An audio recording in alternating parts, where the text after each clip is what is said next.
धाकड़ खबर, बेखौफजुमा बेबाक अंदाज। धाकड़ खबर के न्यूज रूम से मैं आपके साथ हूं अकरम रईस खान। यूं तो धाकड़ खबर कोर्ट संबंधित खबरों का पूरा बुलेटिन आपके सामने रखा करता है, जिसमें 8-10 खबरें हैं और ये एक ऐसा बुलेटिन है जो आपको किसी और मीडिया में नजर नहीं आएगा। अखबार में भी कोई पन्ना नहीं मिलेगा। अखबार में आपको बाजार का पन्ना मिल सकता है, खेलकूद का पन्ना मिल सकता है, एजुकेशन का पन्ना मिल सकता है, महिलाओं से जुड़ी हुई खबरों का पन्ना मिल सकता है, लेकिन कोर्ट संबंधित खबरों का पन्ना आपको वहां भी नहीं मिलता है। लेकिन एक खास खबर आ रही है सुप्रीम कोर्ट से, तो मैं अलग ही आपके सामने रखने जा रहा हूं। एक शख्स है जो अपना नाम बताते हैं अर्नब गोस्वामी, कहते हैं मैं पत्रकार हूं और दो चैनल चलाने का दावा करते हैं, चलते हुए दिखते भी उनके वो चैनल, एक हिंदी का एक इंग्लिश का है। पिछले 3 दिन से उनको लेकर हल्ला मचा हुआ है पूरे सोशल मीडिया पे। अपने मीडिया पे तो वो खुद कुदान मारते ही हैं रोज शाम को, वो अलग बात है। सोशल मीडिया पे मचा हुआ है, कुछ लोग उनके समर्थन में खड़े हैं, कुछ लोग उनके विरोध में खड़े हैं, लेकिन उनको लेकर आज सुप्रीम कोर्ट में बहुत कुछ घटा है। क्या वो उनको राहत मिली है या उनके लिए कोई आफत हुई है? सुप्रीम कोर्ट के अंदर किसने उनका पक्ष रखा है? कौन उनके विरोध में वकील खड़ा हुआ था? क्या है पूरा मामला और इसको लेकर अर्नब गोस्वामी किस तरीके से पेश आ रहे हैं और इस पूरे मामले में वो किस तरीके से अपने आप को कैश करने की कोशिश में लगे हों? बदनाम होंगे तो क्या नाम ना होगा जी। 3-4 पहलुओं में आपके सामने रखने जा रहा हूं। चलते हैं पहले पहलू की तरफ। पहले पहलू में यही बात कर लेते हैं कि सुप्रीम कोर्ट में हुआ क्या है। तो बता दें आपको, जब से उन्होंने अपने प्राइम टाइम शो में सोनिया गांधी पर कथित तौर पर अभद्र टिप्पणी की है, कथित तौर पर कह के पत्रकारिता में बच जाने का हुनर आपको आना चाहिए। जब आपके पास कोई सूत्र ना हो ना, कोई जानकारी ना हो ना पुख्ता, तो लिख दीजिए सूत्रों के हवाले से खबर आ रही है। जब आपके पास कुछ ना हो तो लिख दीजिए कथित तौर पर, ठीक है ना, बच सकते हैं। ये पत्रकारों का हथकंडा होता है, ठीक है। मैं आपको सिखा रहा हूँ, नोट करके रखिए। हालांकि खैर मुझे भी इतना कुछ नहीं आता, बड़े बड़े पत्रकारों से सीखने की ज़रूरत है। तो सुप्रीम कोर्ट में पहुँचे अर्नब गोस्वामी, उन्होंने कहा कि साहब, जब से मैंने सोनिया गांधी को लेकर ज़रा सा प्राइम टाइम शो किया है, 5 राज्यों में मेरे खिलाफ बहुत सारी FIR दर्ज कर दी गई हैं। मैं चाहता हूँ उन तमाम FIR को खारिज कर दिया जाए, रद्द कर दिया जाए। लेकिन सुप्रीम कोर्ट ने पहली लाइन में कहा, भैया FIR तो रद्द होने की, 3 हफ्ते का तुम्हें टाइम दे रहे हैं, तुम्हें 3 हफ्ते तक कोई गिरफ्तार नहीं करेगा। ठीक है, तुम्हारे ऑफिस की और तुम्हारे घर की और तुम्हारी सिक्योरिटी की और अच्छे से व्यवस्था करा देते हैं, लेकिन तुम्हें जांच में तो सहयोग करना पड़ेगा। अगर गिरफ्तारी की बात आएगी तो चले जाना, एंटीसिपेटरी ले लेना, यानी कि अग्रिम जमानत हिंदी में बात करें तो ले लेना। कैसे कैसे क्या हुआ है अब वो समझ लेते हैं।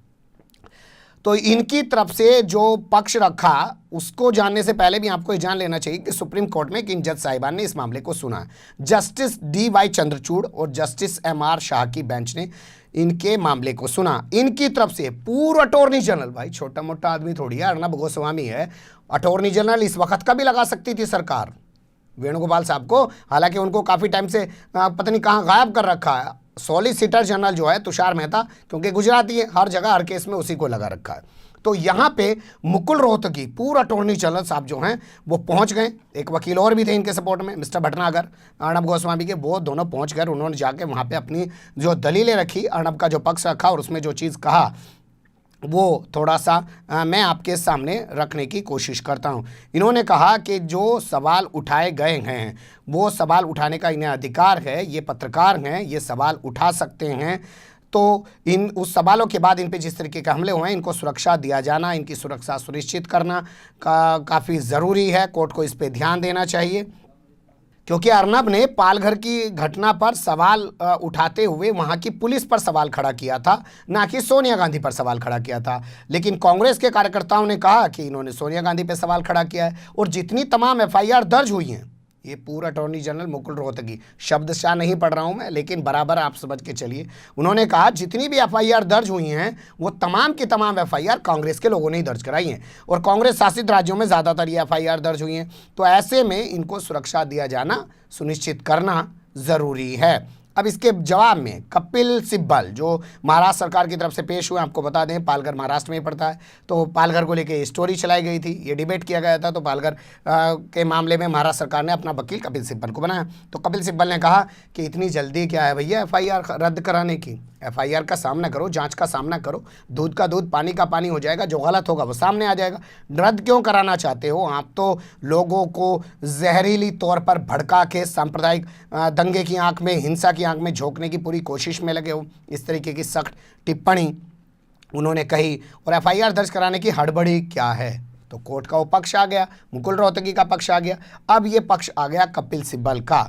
21 दिन का टाइम मिल चुका है, 21 दिन तक इनकी कोई गिरफ्तारी नहीं होगी। जांच में सहयोग करने के लिए कोर्ट ने इनको ऑर्डर किया है, लेकिन बाद में अगर पुलिस को लगेगा कि इनको गिरफ्तार करना लाजिम है तो इनके पास मौका होगा कि जाके एंट्री सेपेटरी ले लें या अग्रिम जमानत भी ले लें। अब यहाँ से चलते हैं खबर के दूसरे हिस्से की तरफ। इन्होंने कहा, साहब मुझ पे हमला हुआ है, मैं लौट रहा था अपनी पत्नी के साथ। यहाँ कई सारे सवाल खड़े होते हैं। ये वाई प्लस सिक्योरिटी में जीते हैं 2016 से, और वाई प्लस सिक्योरिटी के मुताबिक 20 कमांडो आपके साथ, 20 पुलिस वाले सिक्योरिटी गार्ड आपके साथ होते हैं। अब पहले तो ये बताया जाए, जब 20 लोग होंगे वो गाड़ियों में ही रहते होंगे, ऐसा तो है नहीं मोटरसाइकिल पे चलते होंगे, पैदल साथ चलते होंगे। अगर 20 में से मान लीजिए कुछ कम ज़्यादा भी होंगे उस वक्त, तो क्या ये अपनी गाड़ी आगे चलाते होंगे या सिक्योरिटी गार्ड की गाड़ी पीछे चलती होगी, या सिक्योरिटी वालों की गाड़ी आगे चलती होगी और इनकी गाड़ी पीछे चलती होगी, या ये बीच में अपनी गाड़ी को रखते होंगे? ये बहुत सारे सवाल पैदा हो रहे हैं, क्योंकि इन्होंने कहा है कि उस वक्त मेरे सिक्योरिटी गार्ड ने उन हमलावरों को पकड़ लिया था। तो भैया जब पकड़ लिया था तो थाने क्यों ना लेके गए, पुलिस वहीं बुला लेते, छोड़ क्यों दिया उन्हें? इतने सारे सिक्योरिटी गार्ड थे, और जिस वक्त वो हमला कर रहे थे तो भाई सिक्योरिटी गार्ड कहाँ चले गए थे सारे, ये भी बताना चाहिए। तो ये बहुत सारे सवाल इन पर खड़े हो रहे हैं। और सबसे अहम सवाल जो मेरी नज़र में आता है, भैया जिसके पास 20 सिक्योरिटी गार्ड हो, क्या वो गाड़ी खुद ही चला के चलेगा कि ड्राइवर भी रख लेगा 10-20 हज़ार रुपये का? पैसे की कमी थोड़ी है। एक साल एक चैनल शुरू करते हैं, दूसरे साल दूसरा चैनल शुरू कर देते हैं, और ड्राइवर खुद ही बन के चल रहे हैं जी। सोचिएगा इस बारे में कभी। लेकिन इनके इससे भी पिछले मामले पर दाके देखने की ज़रूरत है। जो गुजरात दंगों के दौरान उन्होंने एक वीडियो बनाया अपना और वायरल किया, और उसमें कहा कि साहब मेरे पे गुजरात में दंगा हो गया था। अल्ट न्यूज़ ने उसका खुलासा किया। राजदीप सरदेसाई ने सबसे ज़्यादा गुजरात दंगों को 2002 में कवर किया। उन्होंने कहा, ये दोनों उस वक्त अर्नब गोस्वामी भी और राजदीप सरदेसाई भी एनडीटीवी इंडिया में हुआ करते थे। उन्होंने कहा ये जो हैं कभी भी वहाँ कवरेज करने नहीं गए। लेकिन अर्नब गोस्वामी ने किस तरीके से अपनी वो बात उस वक्त रखी थी, आज की बात के वीडियो तो आपके सामने वायरल हो ही रहे हैं, नहीं देख पाए तो मैं दोनों को मिला के आपके सामने रखवा दे रहा हूँ। सुनिएगा, गौर कीजिएगा और फिर अगले पहलू की तरफ चलेंगे। And we came out 50 meters from his residence. We are stopped. Suddenly our ambassador car is stopped and there are people who are breaking the windows with trishuls. They are breaking the windows. All the windows are broken. It's almost as if there are trishuls all around, and I know this is very unsavory, but I must share with you the reality of life as I have seen it. When that happens, we are all told to reveal our religion. It's 50 meters from the Chief Minister's house. How it happened, I don't know.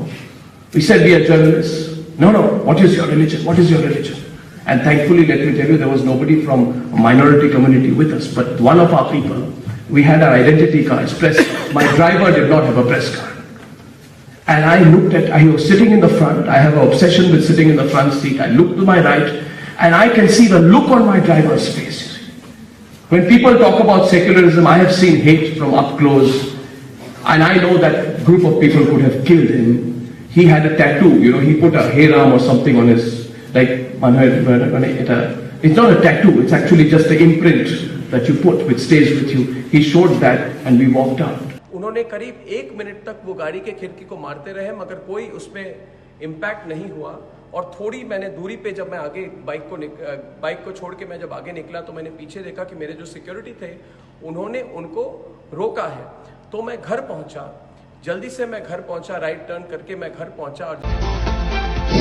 एक दिलचस्प video आजकल social media पे viral हो रहा है, मैं चाहता हूं आप लोग उस पर गौर करें। योगी आदित्यनाथ उत्तर प्रदेश के सीएम हैं। जिस वक्त वो सीएम नहीं थे उस वक्त श्री श्री श्री अर्नब गोस्वामी जी के आदित्यनाथ योगी के बारे में क्या विचार थे उस वीडियो में दिख रहा है। और जब वो सीएम बन गए और उसके बाद ये उनका इंटरव्यू कर रहे हैं या उनके बारे में बोल रहे हैं तो उनके बारे में इनके सुविचार किस तरीके से प्रकट हो रहे हैं, आपको बिल्कुल ध्यान लगा के एक एक शब्द को सुनते हुए देखना जरूर चाहिए। मजा आएगा। आजकल न्यूज़ मजे के लिए ही तो हो रही है, देखिए। आदित्यनाथ तो ऐसे व्यक्ति है, उनको धर्म के बारे में तो कुछ पता ही नहीं है। योगी आदित्यनाथ ऐसे अनपढ़ व्यक्ति हैं। somebody should tell Yogi Adityanath to get his mental balance checked. Thank you very much. बहुत धन्यवाद. Thank you so much for joining me, Yogi ji. I'd like to congratulate you on your 100 days in governance. Thank you. You've had a very, very good track record. अभी आपकी positioning जो है वो है development oriented chief minister. Now people say that you work 18 hours a day. मुझे पता नहीं आप दिन में, लोग कहते हैं हम 18 घंटा काम करते हैं। 24/7 चीफ मिनिस्टर कहा जा रहा है आपको, that you are a 24/7 chief minister. और कई सारे सीरियस केस है योगी आदित्यनाथ के खिलाफ under IPC sections 147, 148, 153A, 295, 297. These are Yogi Adityanath's words. If I ask for blood, they will give me blood, and I will not stop till I turn Uttar Pradesh and India into a Hindu Rashtra. तो ये थी एक कोशिश तमाम चीज़ों को समेट कर आपके सामने कुछ रखने की। बहुत सारी चीज़ें छूट जाती हैं। पत्रकारिता हड़बड़ी का साहित्य है। आप हर खबर में हर चीज़ को समेट लें या एक ही खबर में हर चीज़ को समेट लें, ऐसा मुमकिन नहीं हो सकता। फिर अगले दिन अगली तैयारी के साथ बहुत सारे मैटर को खोजना खंगालना पड़ता है, तब आपके सामने रखना पड़ता है, क्योंकि इन्होंने आज हर चीज़ को खबर बना के रख दिया। अब कोई मायने नहीं रखता कितने भी मर जाओ, एक खबर है, बस गिरी 70 बच्चे मर गए, बस एक खबर है। वो किसके बच्चे मरे, उस परिवार पे क्या बीता, वो बच्चे कैसे, उनकी मौत हुई होगी, उनकी डेड बॉडी कैसे निकाली गई, और वहाँ पे सरकार क्यों व्यवस्था नहीं कर रही है, कैसे खाई में बस गिर गई, वो कोई मायने अब नहीं रखता। चलते हैं एंड की तरफ।